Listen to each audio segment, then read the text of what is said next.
forces of KONJ and our gallant forces of UPDF, again led by MK and many other forces, rolled LRA like a carpet, 2,000 kilometers in Central African Republic, never to come back again. Na vijana bado munacheza na Uganda. Uganda is not a stage for you to come and act. Uganda is not a stage for you to come in and say what you want, do what you want. It is not an experiment to govern Uganda. It costs life. It is against this that I'm telling you, comrades, that when you're looking at Uganda, weigh Uganda carefully.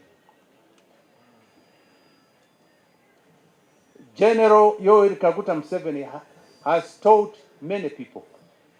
A movement of 27, today the national resistance movement encompasses the whole country.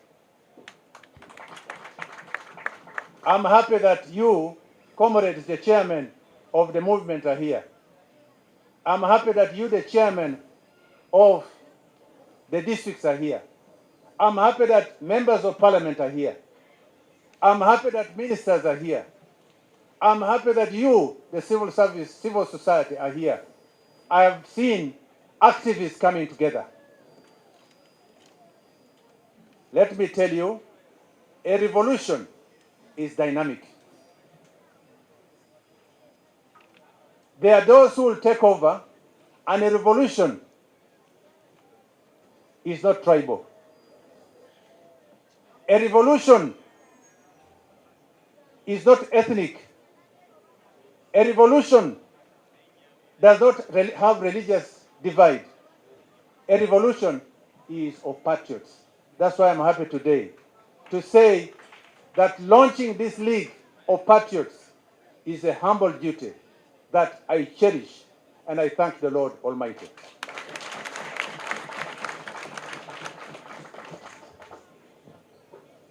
All we need to do, there never has been a time better than today.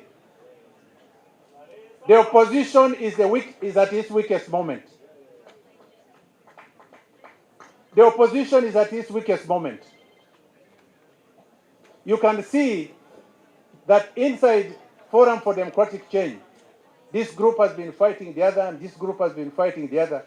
It's no longer Forum for Democratic Change. It's Forum for Democratic Confusion.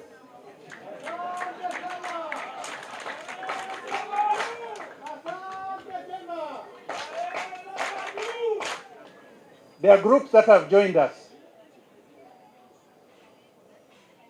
UPC has joined us, or working with us one way or the other. DP is working with us. You have this other group that is trying to raise confusion. You cannot, and I want to send a message to them, you cannot associate with those who have got a culture which is anti-African and think that you are fighting for the minority rights, which is anti-African. How do you embrace a norm which is against the teaching of God, Sodom and Gomorrah, and you want to lead Uganda?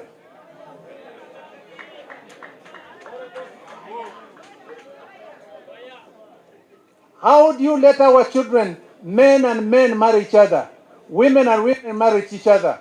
How do I embrace my son coming home with another man home, and then I say that I'm African? Let the Europeans have their culture. Africa has not yet come to that stage.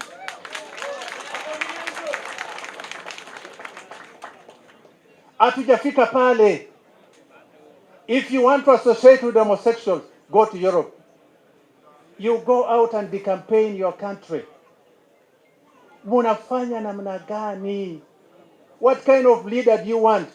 You can have a quarrel with your government, but never have a quarrel with your country. Never. Uganda will live beyond me. It will live beyond you. But be a patriot, be a nationalist, like this league that has been formed today. How can you go out to the Europeans? We as Africans, the black people, were subjugated for 400 years. We are sold like slaves. Brazil now is the second largest black nation in the world after Nigeria because of the white man. Africa has got a duty to rediscover itself. Never has it been a better opportunity than today. Somewhere I read, we as Africans are not recognized by those people. Somewhere I read that we believe in the Bible. Somewhere I read in the Bible that we are people of God. But the moment you go against the teaching of the Lord Almighty, the Lord of Abraham, the Lord of David, we communally will dissociate from you and reject you. No wonder the Catholic Church the other day, the bishop said, the Pope said, that you can bless these people. I thank all the bishops and archbishops of Africa who stood together and firm and said, we will not associate with that statement. That shows you that Africa is now forming itself. Africa is rediscovering yourself. And the League of young leaders like you will now be able to take Africa to the higher destination. My message to you, my brothers and comrades, MK is a young man. I sit in the conclave of the Central Executive, which is the Central Executive Committee, the political command. The conclave decides who will move forward in this country, when and how. Hii kazi mtuachie. Hii kazi mtuachie, tutafanya kazi. Hii kazi mtuachie vijana. Ndoza mumpulira. Central Executive Committee is a conclave. It's the one which will decide. You will have black smoke, you will have white black smoke, but there will come a day when we will have white smoke out of the conclave. Mutulie, mutulie, mutulie. I want therefore to take the opportunity to salute all of you, comrades, who have stood together. It started as a simple movement. It started as a simple movement. Today, you have metamorphosed, and the narrative is different now. It has encapsulated, it has captured the country. Those of you who are in the opposition, mutuulirize bulungi, tujja. Gakyali mabaga. You have seen here comrades who have come from Nuuk, the two of them. Those are just the beginning. There are more, and I want to tell you, the leaders of Nuuk, we know more than you know. We are the ones who are inside. We have bigger ears, we have bigger eyes, we are in charge. And we are not going to let the sovereignty, the future and security of this country to people who do not have this country at heart. We are going to mobilize, we are going to galvanize, and I call upon you, comrades, in unity, agali awamu, gegali menyama. I call upon you, remain behind our struggle. The national resistance movement has got a long journey. We are still here, and this country, we will go out to every person, door to door, galvanize and mobilize. I want to assure you, Uganda has got a bright future under this movement. In conclusion, I want to tell you, comrades, I am very excited. Never have I been so excited like I have today. When I saw many of you here, smiling and sloganeering, I have never seen so much spirit and fire inside people. Keep this fire burning. The only challenge of you, the supporters of the National Resistance Movement, is you. NRM does not have any opposition. The opposition is inside NRM.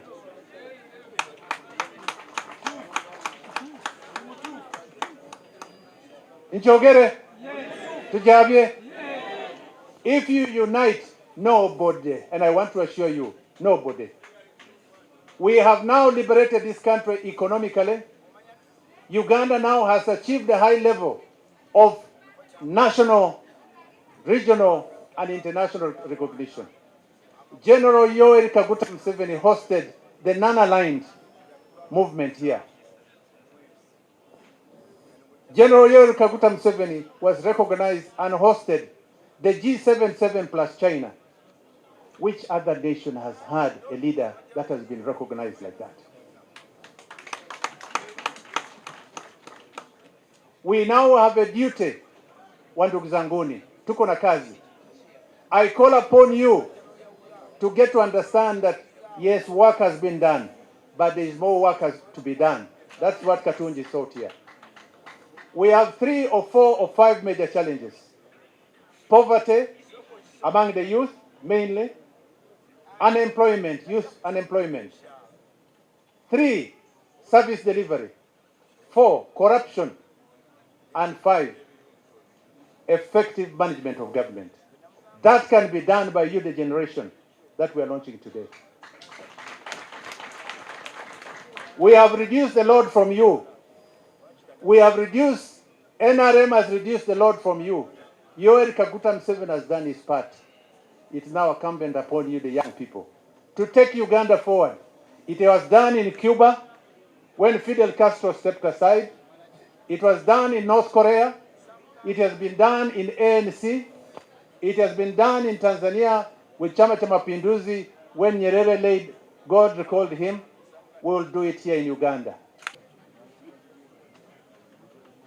Yoweri Kaguta Museveni, under the National Resistance Movement, has been able to hold this country together for the last 38 years. And listen to me very carefully. Wale ambao wanacheza na serikali, do not know what governance is. We are not going to gamble with the future of Uganda. Vijana tuko na kazi. Uwezo tunayo na sababu tunayo. And I thank you for coming here today.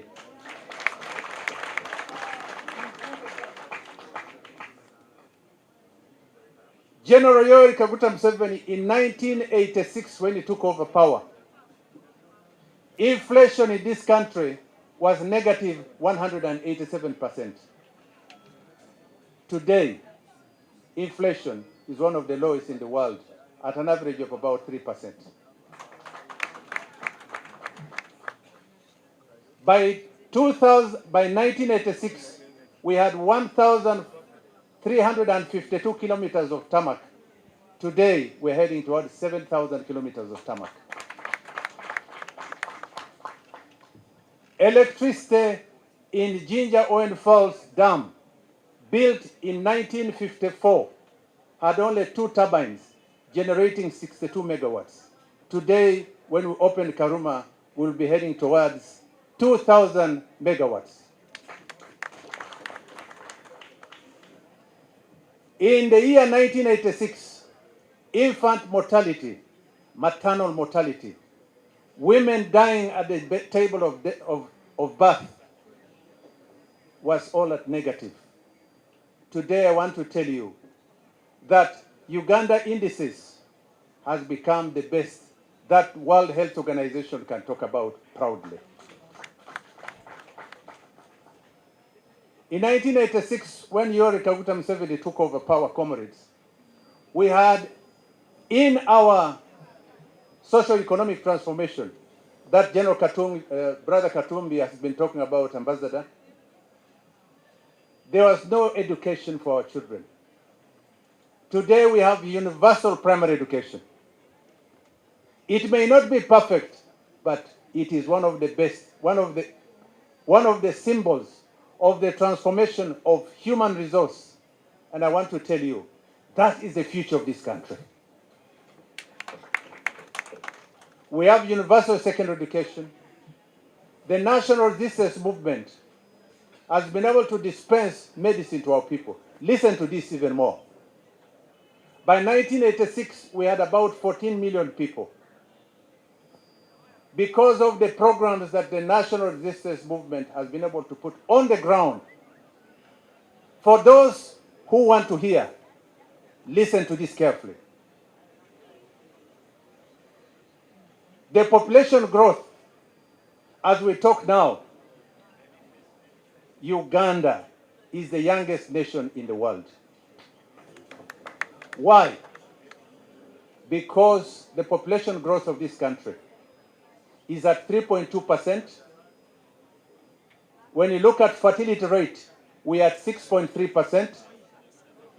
When you look at the numbers that we produce nearly 5,000 children every day. Everywhere, and members of parliament, the team from the MK movement, now PROU, and all of you supporters and defenders of General MK. Good afternoon. I will tell you why I call you defenders. There was a man called Isaac Newton. He was an English mathematician, physicist, astronomer, theologist. So he was trying to understand how the motion of an object, motion means moving, how it behaves. And he came up with 3 laws of motion, only the 2 of interest to me. The first law of Newton, you all know it, I guess, including lawyers. You know, lawyers pick things because they are everything. Newton said an object will not change its direction unless a certain force has disturbed it. If nobody had disturbed General MK, you wouldn't be here. And I will tell you why you are here. Then the third law of motion of Newton says, let me start, first of all, before I address the team, by taking a roll call. Bafumbira, komera komera. Amakuru, murakome. So when I hear people saying, how can a soldier be in politics? It is you who put him in politics. Nobody put him in politics. When this man chose to serve his country, as an LDU, he was abused. By the political actors, you know them, big people, isn't it? He kept quiet. When he became a second lieutenant, he was targeted. They are grooming him. He kept quiet. Because he's a soldier, he can't talk. Not that he couldn't speak, but he was a humble soldier. When he's in Congo fighting, they are on him. The man is lying, he is not fighting. So finally, that's why Mawanda tells you that the MK movement spontaneously came up. Congratulations. So you got tired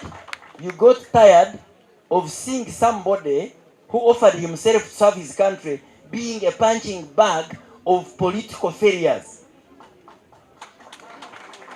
If you've been contesting with President Museveni, why do you attack General MK? Why? So, to put things into context, MK people, MK supporters came up in defense as an opposite force to challenge those who were attacking MK. And here you are. So those who were really, that's why I agree with him when he twisted and said, those who started the allegations about MK project, in a way, really launched him. So now that you have invited him to your politics, why are you worried about him? So with those few remarks, let me invite Honorable Captain Mike Mukula.